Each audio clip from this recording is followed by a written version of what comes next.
On motivational interviewing. I'm the presenter today, Angelica Ortman, a population health expert at Medical Links. A little bit about me: I've been in healthcare for about 13 years now, working on population health programs, specializing in quality improvement methods, as well as working on quality improvement pay-for-performance programs. So for today's session, I'll be talking about motivational interviewing, and the training objectives include gaining knowledge on motivational interviewing, learning the following concepts of the spirit of motivational interviewing, as well as the 4 processes for motivational interviewing. Right. So we'll kick this training off by understanding and knowing your why. So what this slide shows are the patient in the middle there with a bunch of question marks, and the barriers that the patient may face. These barriers of health literacy, language barriers, as well as cultural barriers can lead to an uninformed patient. And if there is an uninformed patient, that can lead them to not making the best healthcare decisions that they could make. And if that patient is left uninformed about their health conditions or multiple chronic conditions that they may be faced with, that can lead to various health adverse events, as you can see in the gray boxes on this slide. So one thing to keep in mind when addressing these types of barriers is something called being cultural competence, or cultural competency. Now, being culturally competent is the concept of respecting and valuing diverse values, beliefs, and behaviors of others. And cultural competency can inform the way that you communicate and engage with the patient. It also helps to identify the patient's attitudes towards their healthcare provider. And just being cultural competent can provide an understanding on the patient's healthcare behavior, as well as what choices they make towards their healthcare. And something to keep in mind is that someone's culture could be the reason why they are unable to change their behavior, or they may have a chronic condition that is not managed properly. All right, so in addition to being mindful of cultural competency, the motivational interviewing method is also a way to engage with the patient.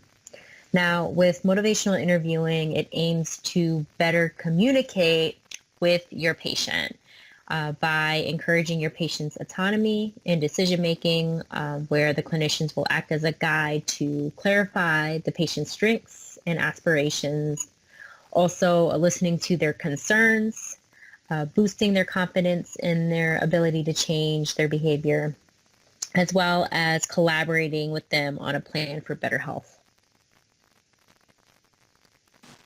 So here's a short video on motivational interviewing.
So as you can see, the video provided just a high-level overview on what motivational interviewing is, why it's important, and some of the concepts that we'll go into a little bit more detail throughout the next couple of slides.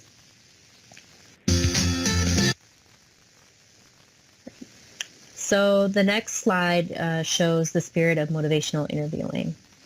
And there's 4 components. The first spirit of discussion is partnership. Now, this consists of the development of a relationship with the patient, which includes components that are built such as the trust and also joint decision making.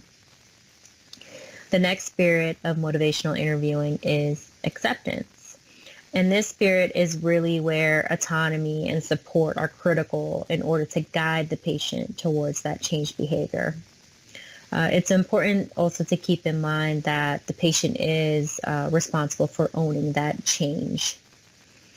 The next spirit of motivational interviewing component is compassion. And this spirit is taking into consideration that an environment of non-judgmental, non-blaming, and non-shaming is developed to support the patient to change. It's important to be empathetic towards the patient and to try to understand their perspective.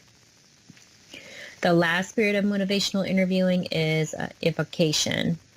Now, this spirit encourages to evoke the patient's motivation for change.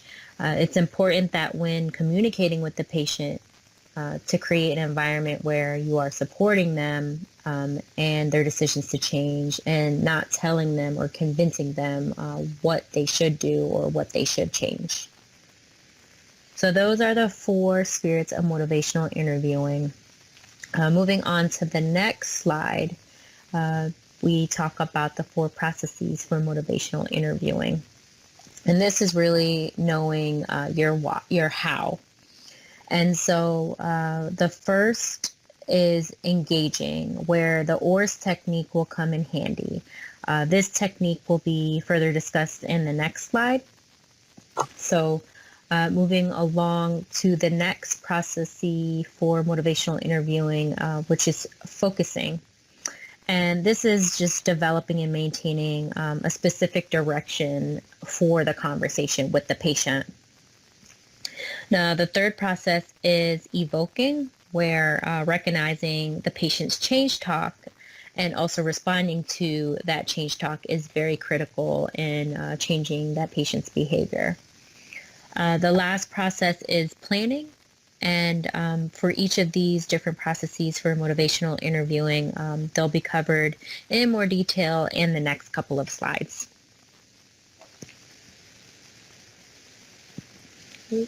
So the first process of motivational interviewing is engaging and using the ORS technique.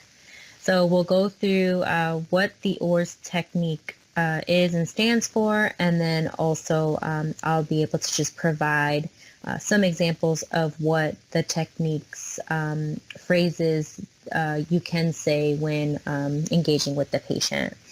So the first is O, and O stands for open-ended questions.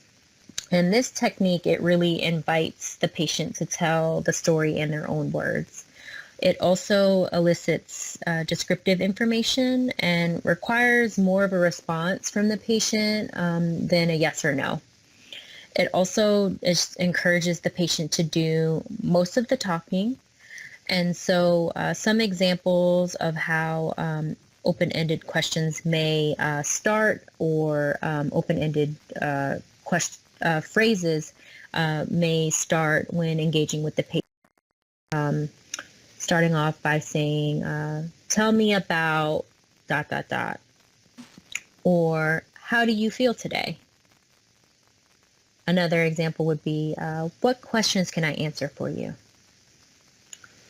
Right. So moving on to the A in ORS, and A stands for affirming. And affirmations are statements and gestures that recognize the patient's strengths. It also acknowledges their behavior that can lead towards that direction of positive change. It's a very important that when you deliver affirmations to the patient that they come off as being sincere and genuine, so that the patient can really feel that motivation and that positivity. So some examples of how you may start an affirmation after a patient has told you something that they've done towards that changed behavior could sound like, I appreciate how hard it must have been for you to ... Another example that you can start off a phrase if a patient has just told you something that they've accomplished that they're very proud and excited about would sound like, you've accomplished a lot so far in a short period of time. So moving on to the third letter of ORS, that's reflective listening. And this shows that you truly have an interest in and respect for what the patient has to say. It's a way of checking with the patient rather than assuming. And reflective listening could look like either repeating or rephrasing what the patient has said, paraphrasing, or sharing a reflection of feelings towards what the patient has said. So some phrases that you can include or start with when expressing or practicing reflective listening is, so you feel ... or saying something like, it sounds like you ... fill in the blank. Okay. Now, the last letter in ORS is S, which is summarizing. And this is a different type of reflective listening. And summaries, usually they take place when the encounter is nearing an end. And it helps to ensure that there is clear communication between yourself and the patient. It also reinforces what has been said within the conversation. And it also demonstrates that you have been actively listening and carefully listening to what the patient has been saying. So some examples of the way that you would start off by summarizing the conversation is you could start by saying, let me see if I understand so far, and then you fill in the blank. Or you could say, so let's go over what we talked about. And then you would just fill in the blank after you state that. So those are the 4 basic techniques of motivational interviewing. And I do want to end this slide with a famous quote by Maya Angelou. So people will forget what you said, people will forget what you did, but people will never forget how you made them feel. And this is something to keep in mind when engaging with the patients. So the next process is focusing. And the focusing process is about finding a clear direction and goal when it might not be or might not have been clear from the beginning.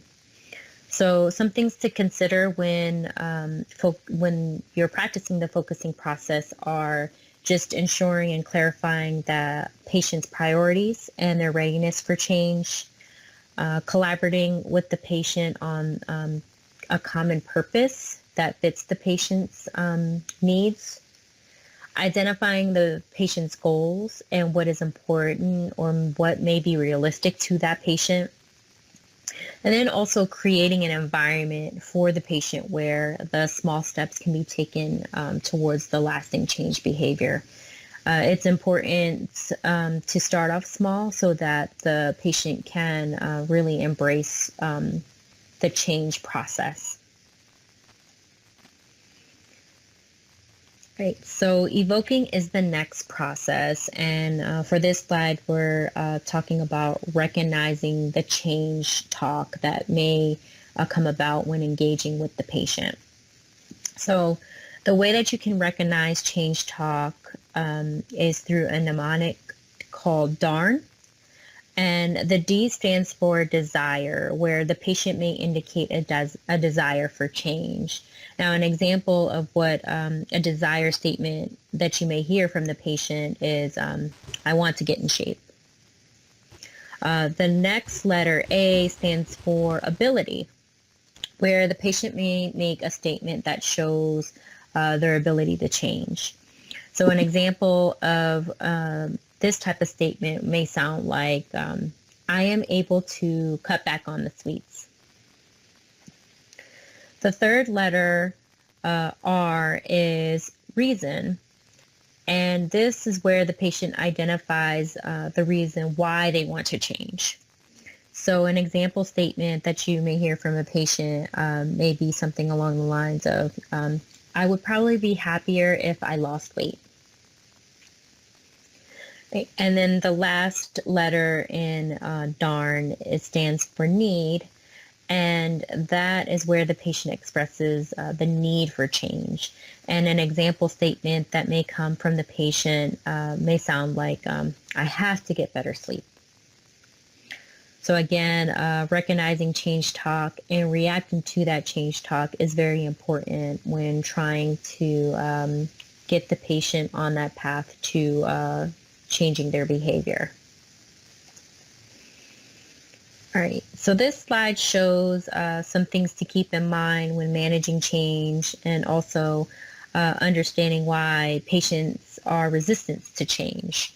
So the patient's history with change, any of their successes or failures may contribute to that resistance. Again, patient values in their culture. So that's where cultural competency is key in understanding this and why there is a resistance to change. The patient's change capacity or their readiness to change, their lack of knowledge, also their personal history or health goals, and then lastly, their degree of personal impact of the change. So those are just some key things to keep in mind when you are faced with that resistance to change from the patient. Right. Now, managing change and managing that resistance, here are just some 8 key points to keep in mind to try to manage that resistance from the patient. So definitely you want to communicate some more, and communicate some more with that patient. You want to make sure to listen and understand the patient's objectives or goals, and focus on the what and the why. Also, try to remove barriers the patient may present to you. Create a picture of hope for the future. Also, show the benefits in a tangible way so that the patient can see that. Make sure that there's a high degree of trust between you and the patient. And then lastly, just provide some simple, clear consequences and also incentives to help manage and start to change the patient's resistance.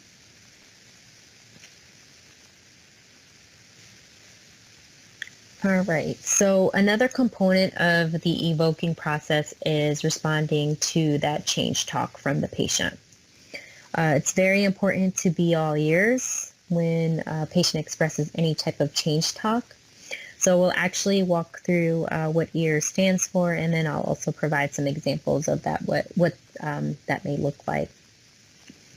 So E stands for explore, and this is really just asking or elaborating more on what the patient has been telling you or talking about. So some ways to be able to get the patient to elaborate a little bit more is asking, in what way does, and fill in the blank of what the patient has been telling you. Or just simply asking, what else, to get the patient to open up a little bit more, elaborate on what they may be disclosing to you. The A in EAR stands for affirm. Again, this is agreeing, appreciating, and encouraging, a lot like affirmations and like we talked about with the ORS technique. So an example of this may be, acknowledging that they've really been trying hard to change their behavior towards eating better. The R in EARS is reflect. So again, just listening to the patient's words and then also reflect it back to them.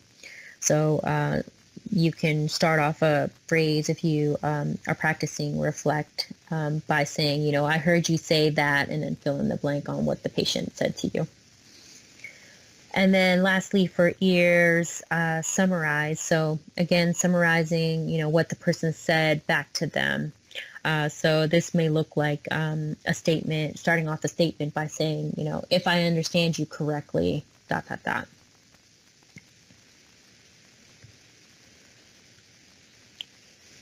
So the last process for motivational interviewing is planning.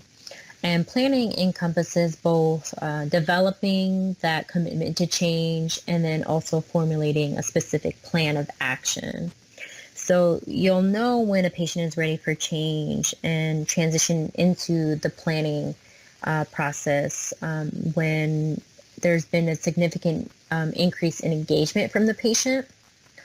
You've also been able to notice increase in change talk expressed from the patient, and then them also asking questions about changing. And then as well as you can start to see that the patient's motivation to change is a little bit more present.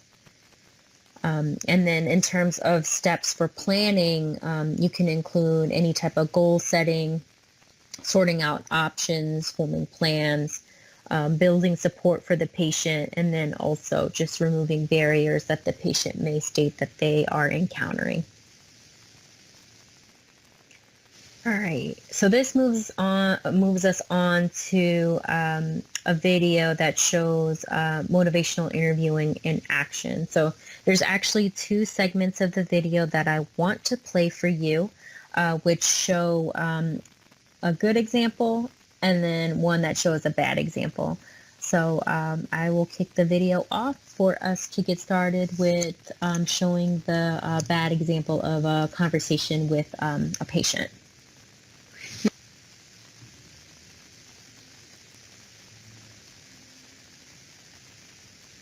Just need to get your blood pressure. Can you roll your sleeve up for me? Yeah. Great. How are you doing today? Oh, pretty good. Always busy this time of year, but keeping up. How are you? Doing great.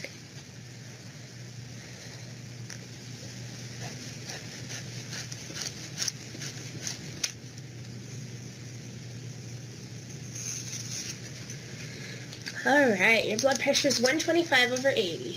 That's good, right? Yes. Good. I've always been really healthy. Well, not always. It looks like you got a letter about your A1C, and you haven't been taking very good care of your diabetes. My what? Your A1C. It measures the amount of sugar that's been on your hemoglobin in the last 3 months to determine how well you've been controlling your blood sugar. Oh, yeah. I got that letter, but I didn't really know what it meant. And I never really pay attention to my diabetes because I feel fine. How bad is it? Well, let's see. Today it was 8.7, and 3 months ago it was 8.1. So normal is less than 6. You're way out of control. Well, like I said, I've been really busy this month. Well, your health is something you have to make time for. Have you at least been taking your diabetic medications? Not really. I'd rather use diet and exercise. Well, it looks like that's not really adequate. So you need to be taking your medication. Diet and exercise sometimes just aren't enough. Your chart says that you've been prescribed metformin, which is a long-lasting medicine that will keep your blood sugar under control all day. I think it would be more effective than just diet and exercise. Are you testing your blood sugar? Yeah, sometimes. Okay, how often? Oh, once every few weeks. But I feel fine, so I don't think it's that bad. Well, remember, your A1C was high, like I said earlier, and that's a much better indicator than how you feel. So it showed that you were out of control.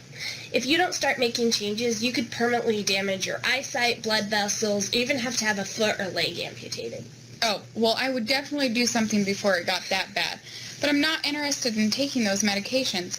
I'll try to eat better or something. I don't think you realize how serious your disease is. I don't see how I can be so sick if I feel fine. I don't want to take medications. Just because you feel fine doesn't mean you're healthy. Having diabetes affects you more than you realize, and some people feel fine when they have a big ulcer on their foot. Well, I remember my doctor telling me something about the symptoms of high blood sugar, like feeling shaky or tired, but I never feel shaky and tired. Well, those are symptoms of high blood sugar, but you can have the high blood sugar without those symptoms. That's the whole reason for doing an A1. So as you can see within the conversation of the nurse and the patient, there were opportunities where motivational interviewing could be very useful in getting the patient to change their behavior, or getting the patient to even see that their behavior needs to be changed. And with motivational interviewing, you can get that buy-in from the patient. I think also with the nurse not using motivational interviewing, she was pushing forth her ideas rather than letting the patient come to the realization or owning that responsibility for the change behavior. So that's an example of a conversation with the patient on how there was an opportunity for motivational interviewing to be used. We'll go into the second video or scenario to show how the nurse applies motivational interviewing in the conversation with the patient, and talk about the differences between the two. Good morning, Mrs. Smith. Just need to get your blood pressure here. Can you roll your sleeve up?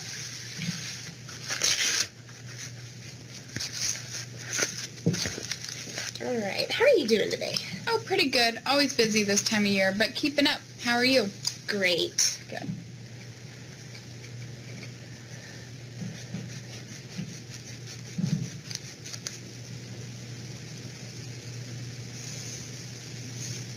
All right. Your blood pressure was 125/80. That's good, right? Yes. Good. I've always been really healthy.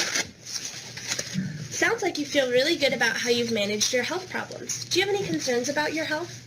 Well, I'm not certain I understand everything there is to know about being a diabetic. And I got this letter in the mail about a lab value. I wasn't exactly sure what it meant. I think it was bad, though. Okay. So you have some confusion about being a diabetic and a letter you got in the mail. What are you doing for your diabetes right now? Well, I try not to eat everything I want, but sometimes it's so hard. And I know I need to exercise, but I feel fine, so I'm not sure anything is wrong. I guess I'm not doing that much, though. But I don't really feel sick. Great. Well, watching what you eat can be very beneficial, but it can also be difficult when you don't see the symptoms of your disease. Exactly, but I'm a little worried about that letter. Okay, I can pull up that letter. So, alright, and it looks like your A1C was high. Okay. Would you mind if we talked about your elevated A1C today? Yeah, I guess we could. What does having an A1C of 8.7 mean to you? Well, I'm not sure I remember what A1C means. Your A1C measures how well your blood sugar has been controlled for the last 3 months. It should be below 6.2. Your A1C was 8.7. 3 months ago it was only 8.1. So what does that mean to you? Well, I guess it means I need to work on my diet a little more. Great. Sounds like you think you need to adjust your diet. Would you mind telling me what you're currently doing?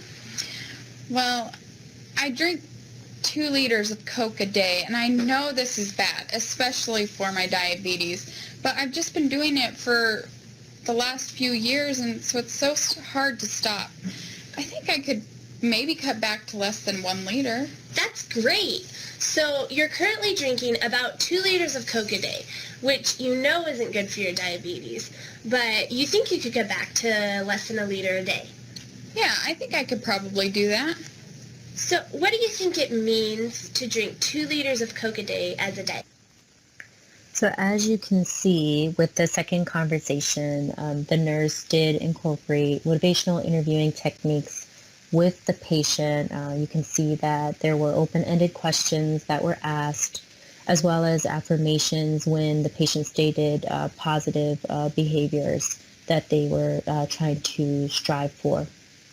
You can also see that another difference with this conversation and the first conversation is that it was more collaborative. And by using the motivational interviewing techniques, the nurse was actually able to get out of the patient some commitments towards changing behavior, and the patient was actually able to state the change that they wanted to make rather than the nurse suggesting the changes and that they wanted the patient to make. So it is a little bit of a different approach that the nurse took using motivational interviewing and getting the patient to be engaged and on track towards changing their behavior. So hopefully those two videos were helpful to you so that you could see how motivational interviewing can really impact engagement and change within a patient. All right. So that actually brings us to the end of the training. We'll go through the training recap and what was discussed during this training. So motivational interviewing, it assists patients with developing the rationale for starting to change and make that positive change. It's also evidence-based with a lot of many different research articles and studies done to demonstrate the outcomes and also the effectiveness of the technique. It's also very empathetic and patient-centered to help motivate and build that confidence within the patient to change. We did talk about the spirits of motivational interviewing, and those consisted of 4 components of partnership, acceptance, compassion, and evocation. There were also 4 processes that were discussed for motivational interviewing. For those 4 processes were engaging, focusing, evoking, and planning. With the engagement process, ORS is an engaging technique to use, and it stands for open-ended questions, affirmation, reflective listening, and summaries. And then lastly, using motivational interviewing techniques will help the patient think about the importance of changing their behavior. So thank you so much for listening in on this training session. I will